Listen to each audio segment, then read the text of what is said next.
हरे कृष्णा। श्री जगन्नाथ जी का मंदिर पूरी उड़ीसा में स्थापित है। इस मंदिर को जीता जागता मंदिर भी कहा जाता है। इस मंदिर के टॉप पे जो सुदर्शन चक्र है, आप उसे जिस भी डायरेक्शन से देखेंगे वो हमेशा आप ही को फेस करता रहेगा। जो हर 12 साल पे जहाँ पे रथ यात्रा होती है, उस दिन श्री जगन्नाथ जी की मूर्ति बदली जाती है। क्यों होता है ऐसा, क्या है इसके पीछे का रीज़न, आइए इस वीडियो में जानते हैं। Welcome back to your channel Bhakti Mimansa. I am your host Parth Tiwari. Let's get started. Kalyug की शुरुआत में इंद्रद्युम्न नाम के एक राजा थे। वो भगवान विष्णु के भक्त थे। उनकी हमेशा से इच्छा थी कि वो अपने इस जन्म में भगवान विष्णु के दर्शन कर सकें। अपनी इसी इच्छा को लेकर कि उन्हें एक दिन भगवान विष्णु के दर्शन होंगे, वो सो रहे थे।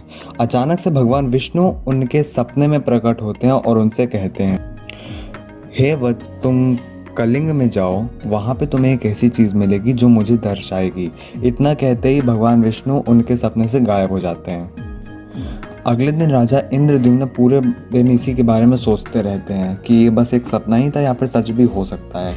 क्यूरियोसिटी में आके वो अपने 4 दरबारियों को कलिंग भेज देते हैं। उन चारों में से एक, जो कि पूर्व यानी ईस्ट डायरेक्शन में गए थे, उनका नाम था विद्यापति।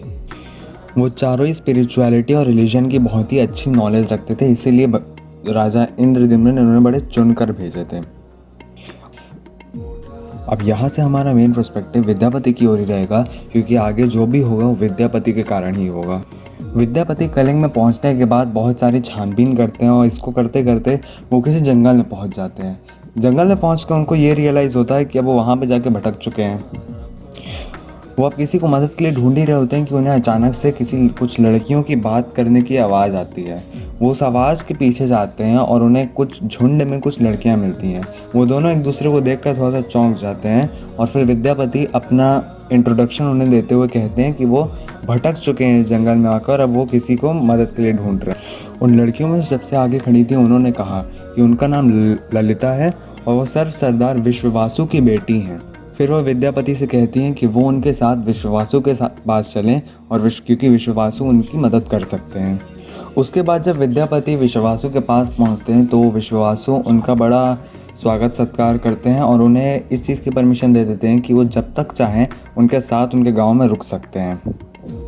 विश्ववासु भी भगवान विष्णु के भक्त थे और उन्हें पहली बार ऐसा कोई मिला था जो कि स्पिरिचुअलिटी में अच्छा था, जिसके साथ वो बात कर सकते और डिबेट कर सकते थे। तो उन्हें विद्यापति के साथ बड़ा ही अच्छा लग रहा था उस मौके पे। उसी के बीच में उन्होंने नोटिस किया कि उनकी बेटी ललिता विद्यापति को पसंद करने लग गई हैं। अपनी बेटी के लिए विश्ववासु ने विद्यापति से एक शादी का प्रपोजल वो किया। विद्यापति ने इसे एक्सेप्ट करते हुए कहा कि उनके लिए बड़ी सौभाग्य की बात होगी कि विश्ववासु ने इतना काबिल विद्यापति को समझा कि वो अपनी बेटी उन्हें दे दें। इसके बाद दोनों की शादी हो गई और वो दोनों ही वहाँ ललिता के घर पे रहने लग गए। कुछ टाइम में विद्यापति ने ये नोटिस किया कि रोज़ चाहे जैसा भी मौसम हो, बारिश हो रही हो या फिर जैसा भी मौसम हो, जो विश्ववासु हैं वो रोज़ सुबह सुबह एकदम फूल लेके अपने साथ जाते हैं और 1 घंटा बाद वापस आ जाते हैं। क्यूरियोसिटी में आकर उन्होंने ये बात ललिता से पूछी कि वे रोज़ कहाँ जाते हैं और कहाँ से आते हैं। पहले तो ललिता ने अवॉइड करा विद्यापति को जवाब देने से, लेकिन जब विद्यापति ने ज़्यादा ज़ोर ज़बरदस्ती करी तो ललिता ने कहा कि वहाँ वो किसी गुफा में जाते हैं जहाँ पे कोई दिव्य सी चीज़ रखी हुई है जिसे इनकी फैमिली पहले से पूजती आ रही है। ये सुनते ही साथ विद्यापति को थोड़ा सा शक आया कि वो जिस चीज़ के लिए महल से निकले थे, जिस चीज़ को ढूंढने के लिए, वो यही चीज़ है जिसे इसके परिवार वाले पूजते हैं। इसी चीज़ को सोचते हुए विद्यापति ने ललिता से पूछा कि क्या वो भी साथ में उनके पिता के वहाँ जा सकते हैं उस चीज़ को देखने और उसकी पूजा करने। इस चीज़ को सुन के ललिता ने कहा कि उन्हें एक बार अपने पिता से ये चीज़ पूछनी पड़ेगी, क्योंकि उनके फैमिली का पहले से एक नियम रह चुका है कि जो घर का सबसे बड़ा बेटा है वही उस चीज़ की जाके पूजा करेगा।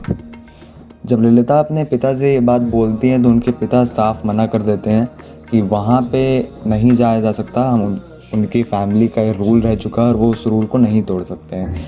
लेकिन ललिता ने हार नहीं मानी, ललिता ने भी ज़ोर ज़बरदस्ती करी तो विश्ववासु मान गए, लेकिन उनकी एक शर्त थी कि जब विद्यापति वहाँ जाएंगे तो उनकी आंखों पर पट्टी बांध दी जाएगी ताकि वो उस पूरे रास्ते ना देख सकें। अगले दिन सूर्य उगने से पहले ललिता, विद्यापति और विश्ववासु वहाँ जाने के लिए तैयार होते हैं।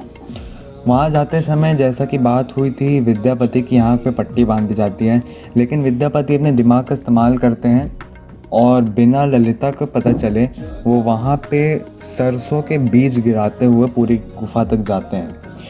जैसे ही गुफा में एंटर करते हैं, ललिता उनकी आँख से पट्टी हटाती हैं और अचानक से उनकी आँख पे इतनी तेज़ रोशनी आती है जो ब्लूइश गोल्डन कलर की थी। अब वो जो वस्तु थी वो देखने में इतनी इतनी आकर्षक लग रही थी कि उसी समय विद्यापति समझ गए कि वो जिस चीज़ के लिए आए थे ये वही चीज़ है। पूजा और बाकी सारे काम करने के बाद जिस तरह से विद्यापति को लाया गया था, वैसे ही आँख पे पट्टी बांध के विद्यापति को वापस ले गया गया। कुछ दिनों बाद विद्यापति कहते हैं कि वो काफ़ी टाइम से इस गांव में हैं, अब उन्हें अपने घर जहाँ से वो आए हैं वहाँ वापस लौट जाना चाहिए, क्योंकि उनके माता पिता चिंता कर रहे होंगे उनके लिए। वो कहते हैं कि वो अपने माता पिता को सब कुछ बता के ललिता को लेने वापस आएंगे। ये कहते ही अगले दिन सूर्य उगने से पहले वो घर छोड़कर निकल जाते हैं।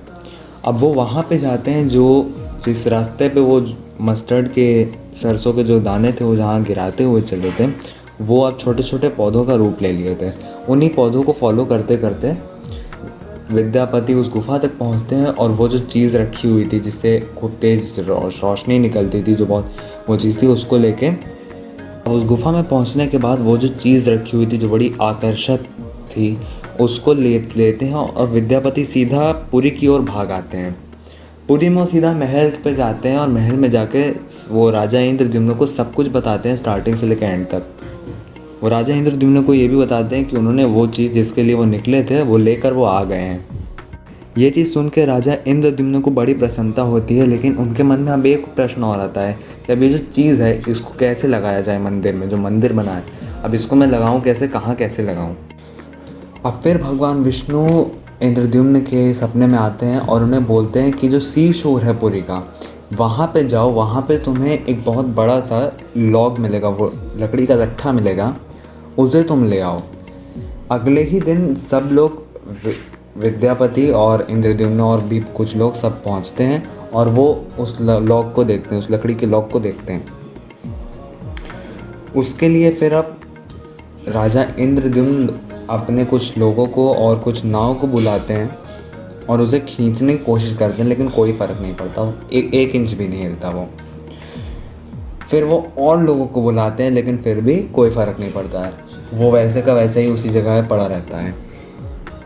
अब राजा इंद्रद्युम्न एकदम उदासी से बैठ जाते हैं कि उनका अब सपना पूरा नहीं हो पाएगा। तो अब उन्हें सपना आता है कि वो विश्वासु को उस विज़न में देख रहे हैं, जिसमें उन्हें विश्वासु बड़े डिप्रेस्ड और गिल्ट में दिख रहे हैं। अलॉन्ग विथ हर डॉटर उन्हें बहुत सब लोग बड़े डिप्रेशन में लग रहे हैं। अगले दिन विद्यापति के साथ राजा इंद्रद्युम्न विश्वासु के यहाँ पहुँचते हैं और वो माफ़ी मांगते हैं। फिर वो वहाँ पे जाके विश्वासु से माफ़ी मांगते हैं। वो कहते हैं कि उनसे बड़ी गलती हो गई, क्योंकि उनका जो परिवार, विश्वासु का जो परिवार था, वो काफ़ी टाइम से इस चीज़ को पूछता आ रहा था। उन्होंने चोरी छिपे इसको ले लिया, लेकिन ये भगवान की इच्छा थी कि मैं इसे यहाँ पर लाऊं और इसकी पूजा, इसके लिए एक मंदिर में बनाऊं। फिर इंद्रद्युम्न कहते हैं कि वो चाहते हैं कि जो विश्वासु हैं वो उस चीज़ में उनकी सहायता करें। विश्वासु तैयार हो जाते हैं इस चीज़ पे और फिर विद्यापति, इंद्रद्युम्न और विश्वासु वहीं वापस से उसी शोर पर पहुँचते हैं और जैसे ही विश्वासु उस लकड़ी के लॉक को हाथ लगाते हैं तो वैसे ही वो लॉक एकदम पानी से बहते हुए चला आता है, एकदम शोर पे, जैसे कोई पंख बहते हुए आ जा रहा हो, वैसे ही बिल्कुल लॉक चला। लेकिन अब एक और प्रश्न खड़ा होता है कि अब ये जो लकड़ी है इसको अब एक और प्रश्न खड़ा हो जाता है कि जो लकड़ी का लट्ठा है इसको कैसा शेप दिया जाए, मतलब इसको कैसे शेप में बनाया जाए, इसकी कैसी मूर्ति बनाई जाए। अब जो कलिंग से जो लोग थे वो बहुत सारे वहाँ पे कारीगर थे, लेकिन उन्हें सिर्फ पत्थरों पे चित्र बनाने आते थे, लकड़ियों पे किसी को नहीं आता था। फिर राजा इंद्रद्युम्न ने पेशेंटली वेट किए कि कोई आएगा जो उनके इस काम में उनकी सहायता करेगा। अचानक से एक बड़ा बूढ़ा व्यक्ति उनके सामने आता है और कहता है कि आप जिसकी तलाश में हैं वो मैं हूँ, मैं वो काम कर सकता हूँ जो आप चाहते हैं।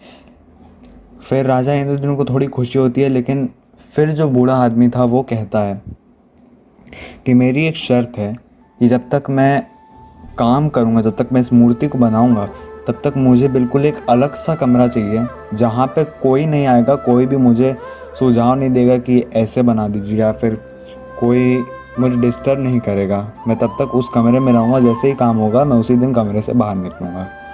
इस चीज़ पे राजा इंद्रद्युम्न हाँ कर देते हैं और वो आदमी अपना काम उस कमरे में शुरू कर देता है, एक ऐसे कमरे में जहाँ पे कोई भी नहीं आएगा जब तक उनका काम पूरा नहीं हो जाता।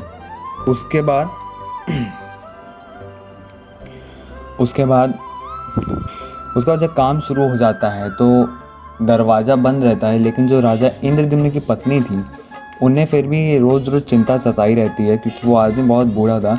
तो वो रोज़ एक ना एक बार जो दरवाज़ा था उसमें एक बार कान लगाकर अंदर से आवाज़ सुन रही होती थी। अचानक से एक दिन आवाज़ आना बंद हो गई और उन्हें क्यूरियोसिटी हुई, लेकिन फिर भी कुछ नहीं बोली उस समय।